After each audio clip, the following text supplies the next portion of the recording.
ഉണ്ടാക്കാൻ പോകാൻ നമുക്ക് ജ്യൂസ് പൊടി ഇട്ട് കൊടുക്കാം. ഇനി വെള്ളം ഒഴിച്ചു കൊടുക്കാം.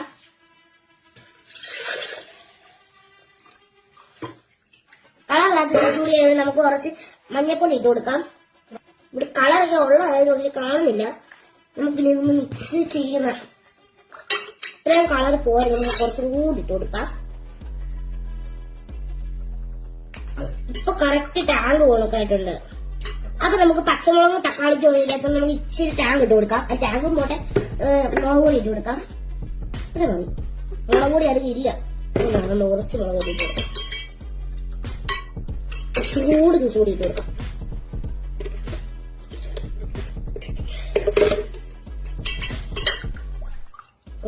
ടേസ്റ്റ് നോക്കാം.